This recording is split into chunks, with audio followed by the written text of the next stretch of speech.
शांति। आज 1 डिसेम्बर 2025 साकार मुरली। Good morning मीठे बाबा।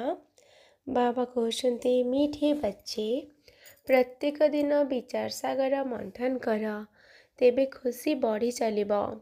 चलिबा बोलिबा समय रे मध्य मनी रहू मु स्वदर्शन चक्रधारी अटे। आजिर प्रश्न, निजर उन्नति करिबार सहज साधन कौन? उत्तर, निजर उन्नति पाई दैनिक पोता मेल अर्थात चार्ट रख, जांच कर सारा दिन रे कौनसी आसुरी काम करना तो। जेपरी विद्यार्थी माने निजर पाठ पढ़ार विवरणी खाता अर्थात रेजिस्टर रखि थांती, सेही परी तुमे पिला माने मध्य दैवी गुणर रेजिस्टर रख, तेबे उन्नति होई चलिबा।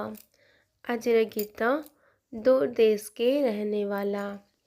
ओम शांति। धारणा पाई मुख्य सार 1 नंबर, बाबा ठीक भूल विचार करिबार बुद्धि देइछन्ति।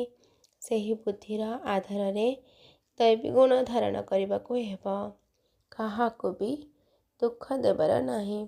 परस्पर मध्य भाई भौणी सच्चा स्नेह रहो, केबे हेले कुदृष्टि न हेउ। 2 नंबर, बाबांकर प्रत्येक निर्देश को पालन करी भल भावरे पाठ पढ़ी निज उपरे निजे ही कृपा करने को हेबो।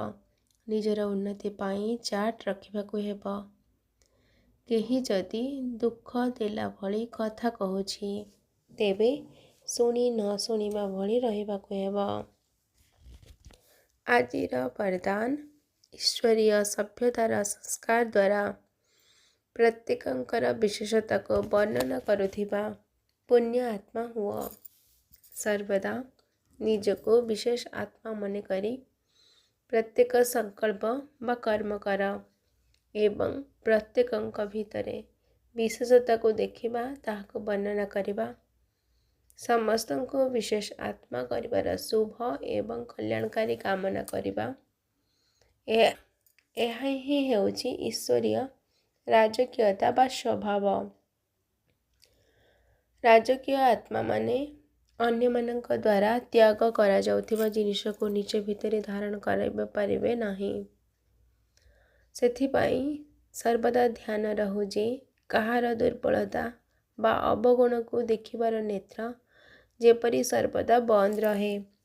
तेणु परस्पर गुणगान कर, स्नेह एवं सहयोगर पुष्पर आदान प्रदान कर, तेबे पुण्य आत्मा पालटि जीव। आजिर स्लोगान, वरदान रा शक्ति परिस्थिति रूपी अग्नि को मध्य पानी कर दिए। आजिर अव्यक्त इशारा, एवं संपन्न बा कर्मातीत हेबार तीव्र इच्छा प्रकट कर। निराकारी स्वरूप मुख्य शिक्षार वरदान हेला कर्मातीत भव।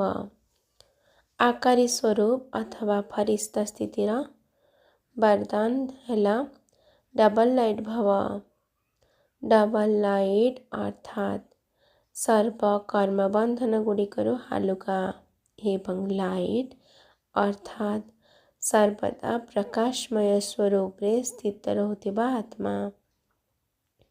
एही भली डबल लाइट स्थिति रे रहुथिबा आत्मा माने सहजरे कर्मातीत स्थिति को प्राप्त करि परिबे।